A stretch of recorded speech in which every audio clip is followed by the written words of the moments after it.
নমস্কাৰ ছাত্ৰ-ছাত্ৰী সকল মই জাহ্নবী দাস আজি তোমালোকৰ বিজ্ঞান বিষয়ৰ দ্বিতীয় অধ্যায় প্ৰাণীৰ পৰিপুষ্টি পাঠটিৰ প্ৰশ্ন উত্তৰখিনিৰ বিষয়ে আমি আলোচনা কৰিম আশা কৰো তোমালোকে খুব ভালদৰে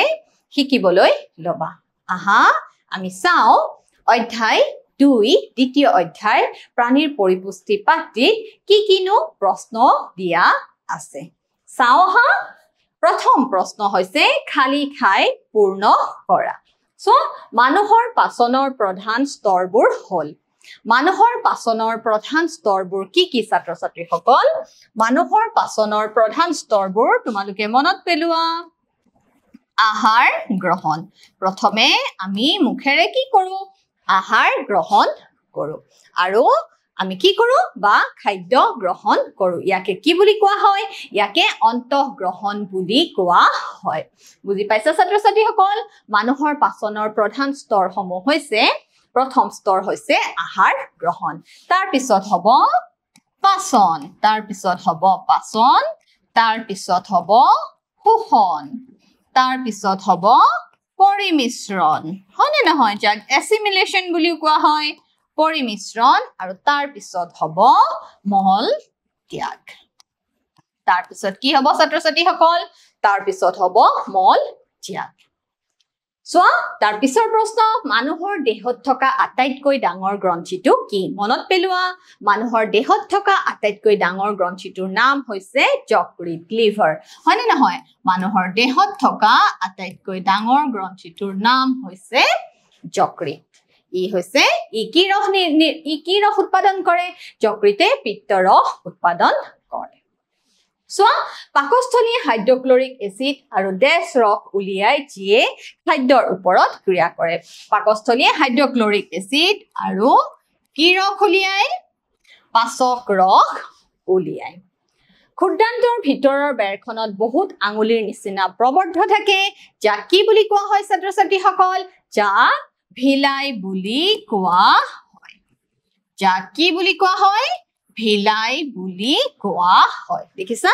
ক্ষুদ্ৰান্তৰ ভিতৰৰ বেৰখনত অসংখ্য কিছুমান আঙুলিৰ দৰে প্ৰবৰ্ধ থাকে প্ৰবৰ্ধ কিছুমান সৰু সৰু অংশ ওলোৱা থাকে যাক ভিলাই বুলি কোৱা হয় আৰু ভিলায়ে কি কৰে জানানে শোষণৰ বাবে কি কৰে ভিতৰৰ পৃষ্ঠভাগ কি কৰে বৃদ্ধি কৰে সোৱা তাৰ পিছৰ খালি ঠাই পূৰ্ণ কৰা এমিবাৰ খাদ্য ডেছত হজম হয় এমিবাৰ খাদ্য ক'ত হজম হয় তোমালোকে মনত পেলোৱা এমিবাৰ খাদ্য ঋতিকাত হজম হয় এমিবাৰ খাদ্য ঋতিকাত হজম হয় দেখিছা এমিবাৰ খাদ্য ক'ত হজম হয় খাদ্য ঋতিকাত হজম হয়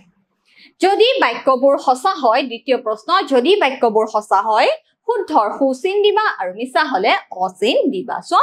চেতহাৰ পাচন পাকস্থলীত আৰম্ভ হয় ই শুদ্ধ নে অশুদ্ধ চেতহাৰ পাচন ছাত্ৰ-ছাত্ৰী সকল মুখ গহ্বৰত আৰম্ভ হয় গতিকে চেতহাৰ পাচন পাকস্থলীত আৰম্ভ নহয় ই কি হ'ব ই ক্ৰছ হ'ব ই হৈছে অশুদ্ধ ই হৈছে ছাত্ৰ-ছাত্ৰী সকল অশুদ্ধ দেখিছা ই হৈছে অশুদ্ধ চেতহাৰ পাচন পাকস্থলীত আৰম্ভ নহয় চেতহাৰ পাচন ক'ত আৰম্ভ হয় মুখ গহ্বৰতহে আৰম্ভ হয় জিভাই লালতিৰ লগত খাদ্য মিহলোৱাত সহায় কৰে ই হৈছে শুদ্ধ জিভাই লালতিৰ লগত খাদ্য মিহলোৱাত সহায় কৰে হেতুৱে হৈছে জিভাৰ কাম জিভাৰ কামৰ ভিতৰত এইটো এটা কাম জিভাই কি কৰে লালতিক খাদ্যৰ লগত মিহলোৱাত সহায় কৰে সো পিত্তাশয় অস্থায়ীভাৱে পিত্ত ৰস জমা কৰে দেখিছা ই হৈছে শুদ্ধ পিত্তাশয়ে অস্থায়ীভাৱে কি কৰে পিত্ত ৰস জমা কৰে পিত্তাশয় নামৰ মোনা এখনত কি হৈ থাকে জমা হৈ পেলাই থাকে ইয়াৰ পিছৰ প্ৰশ্ন চোৱা নিম্নলিখিত শুদ্ধ উত্তৰত চিন দিবা স্নেহ পদাৰ্থ সম্পূৰ্ণৰূপে হজম হয় স্নেহ পদাৰ্থ সম্পূৰ্ণৰূপে হজম হয় পাকস্থলীত মুখত ক্ষুদ্ৰান্তত বৃহদন্তত স্নেহ পদাৰ্থ সম্পূৰ্ণৰূপে জমা হয় ক'ত ক্ষুদ্ৰান্তত তোমালোকে মনত ৰাখিবা স্নেহ বা চৰ্বি পদাৰ্থ সম্পূৰ্ণৰূপে জমা হয় ক্ষুদ্ৰান্তত হজম হয় ক্ষুদ্ৰান্তত পাচন নোহোৱা আহাৰৰ পৰা পানীৰ প্ৰধানকৈ শোষণ হয় পাকস্থলীত খাদ্যনলীত ক্ষুদ্ৰান্তত বৃহদন্তত আমি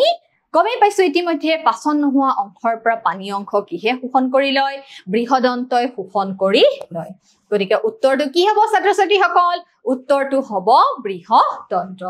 স্তম্ভ 1ত দিয়া বিষয়বোৰ স্তম্ভ 2ৰ লগত মিলোৱা ইয়াৰ পিছৰ প্ৰশ্ন চোৱা স্তম্ভ 1ত দিয়া আছে খাদ্যৰ উপাদান কাৰ্বহাইড্ৰেট প্ৰটিন স্নেহ পদাৰ্থ আৰু স্তম্ভ 2ত আছে পাচনৰ ফলাফল আৰু আমি জানো যে খাদ্যৰ যিবিলাক জটিল উপাদান সেই জটিল উপাদানসমূহ কি হৈ যায় জানেনে পাচক ৰসৰ ক্ৰিয়াৰ ফলত হি সৰল উপাদানলৈ কি হয় পৰিৱৰ্তন হয় আৰু তেতিয়াহে পাচন বা হজম সম্পূৰ্ণ হয় আৰু তাৰ ফলত যি শক্তি উৎপন্ন হয় সেই শক্তিয়ে কি কৰে আমাৰ শৰীৰৰ দেহ পৰিচালিত হোৱাত সম্পূৰ্ণৰূপে সহায় কৰে সো পাচনৰ ফলাফল ফ্যাটি এসিড আৰু গ্লিসাৰল চেনি এমিনো এসিড এতিয়া চোৱা কাৰ্বহাইড্ৰেট হৈছে চেনি বা ই সৰল চেনিলৈ ৰূপান্তৰ হয় গ্লুকোজলৈ সৰল চেনি মানে গ্লুকোজলৈ ৰূপান্তৰ হয় সো প্ৰটিন হৈছে প্ৰটিনৰ সৰল অণু হৈছে এমিনো এসিড তোমালোকে মনত ৰাখিবা আৰু স্নেহ পদাৰ্থৰ যি সৰল অণু হৈছে ফ্যাটি এসিড আৰু গ্লিসাৰল দেখিছা ইমান গুৰুত্বপূৰ্ণ তথ্য কাৰ্বহাইড্ৰেট জটিল অণু সৰল অণু হৈছে চেনি প্ৰটিন জটিল অণু সৰল অণু হৈছে এমিনো এসিড স্নেহ পদাৰ্থ জটিল অণু সৰল অণু হৈছে ফ্যাটি এসিড আৰু গ্লিসাৰল ভিলাই কি হেইবোৰৰ অৱস্থিতি আৰু কাৰ্য কি ভিলাই হৈছে ক্ষুদ্ৰান্তৰ ভিতৰৰ বেৰত থকা কিছুমান আঙুলি সদৃশ প্ৰবৰ্ধ যিয়ে আহাৰ শোষণৰ বাবে কি কৰে জানানে পৃষ্ঠভাগৰ কালি বৃদ্ধি কৰে সো ভিলাই হৈছে ক্ষুদ্ৰান্তৰ ভিতৰৰ বেৰত থকা কিছুমান আঙুলি সদৃশ প্ৰবৰ্ধ বা উলোৱা অংশ ভিলাইবোৰে হজম হোৱা খাদ্য শোষণৰ বাবে কি কৰে ইয়াৰ পৃষ্ঠভাগ কি কৰে বৃদ্ধি কৰে সো পিত্তৰস ক'ত উৎপন্ন হয় খাদ্যৰ কোনটো উপাদানক ই হজম কৰে পিত্তৰস ক'ত উৎপন্ন হয় পিত্তৰস যকৃতত উৎপন্ন হয় পিত্তৰস যকৃতৰ দ্বাৰা উৎপন্ন হয় আৰু পিত্তথলীত জমা হয় ই চৰ্বি বা স্নেহ পদাৰ্থ হজম কৰাত সহায় কৰে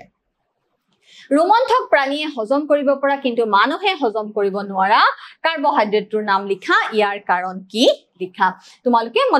মনত পেলোৱা ছাত্ৰ ছাত্ৰীসকল ৰোমন্থক প্ৰাণী কোনবিলাক আছিল যিয়ে খাদ্য পাগলিয়ে খায় প্ৰথমে ঘাঁহখিনি কি কৰে গিলি খাই থৈ দিয়ে তাৰ পিছত আকৌ অলপ সময়ৰ পিছত কি কৰে সেই সৰু সৰু খাদ্যৰ লডা বা গুটবিলাকক আকৌ কি কৰিবলৈ ধৰে পাগলিয়াব ধৰে তাৰ কাৰণে সিহঁতৰ পেটৰ ভিতৰত এটা কি থাকে এটা অন্ধ্ৰান্ত বা সিকাম নামৰ এটা ডাঙৰ মোনা সদৃশ অংগ থাকে তাতে কি থাকে জানানে সেলুলোজ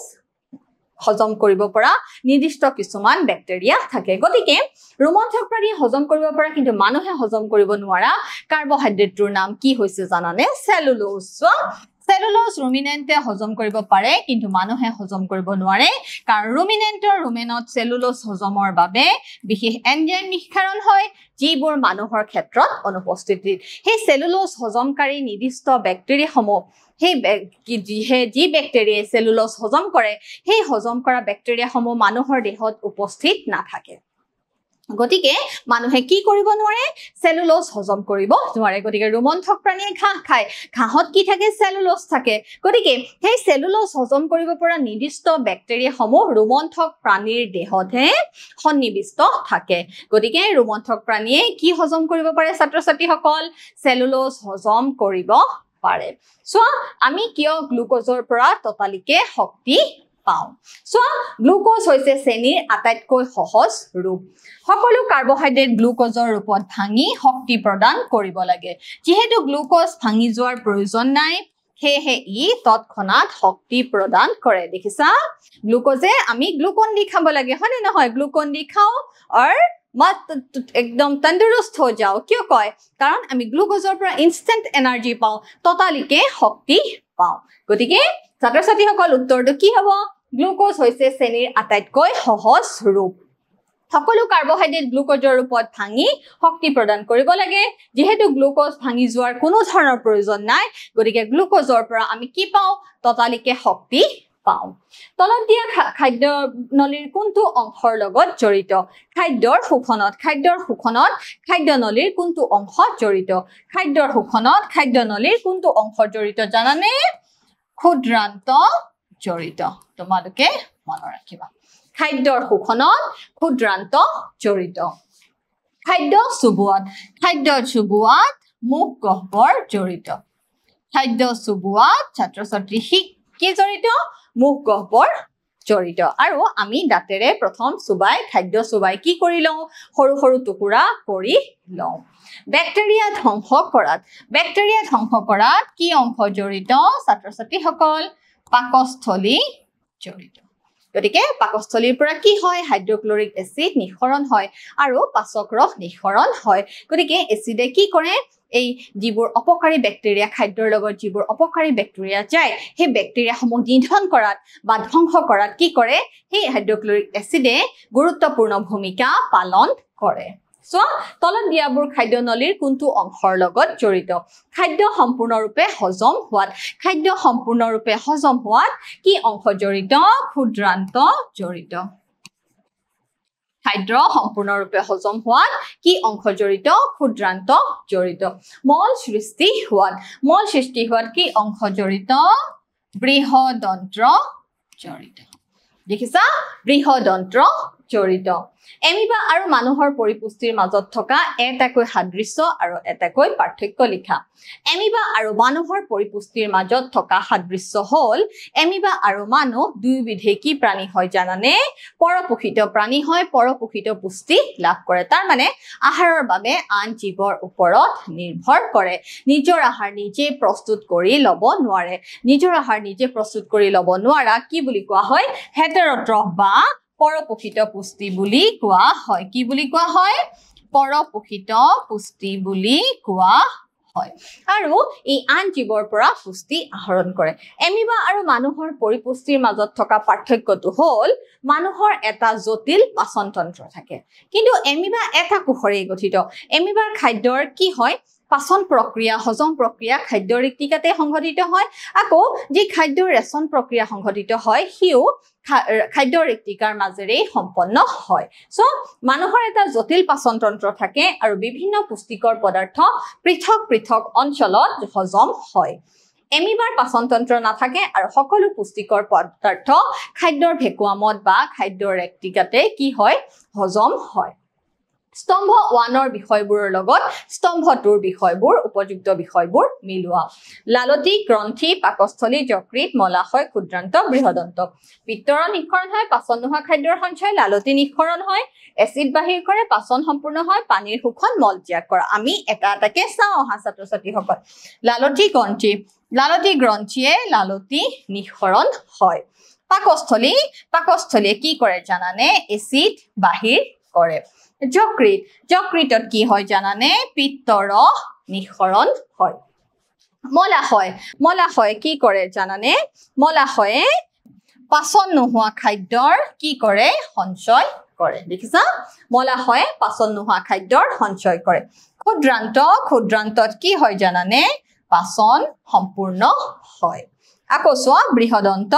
বৃহদন্তই কি কৰে জানানে পানীৰ শোষণ কৰে দেখিছা খাদ্যৰ যি অংশ পানী ৰৈ যায় বা অৱশিষ্ট অংশ বা খাদ্যৰ যি অতিৰিক্ত পানী অংশ কিহে শোষণ কৰি লয় বৃহদন্ত্ৰই শোষণ কৰি লয়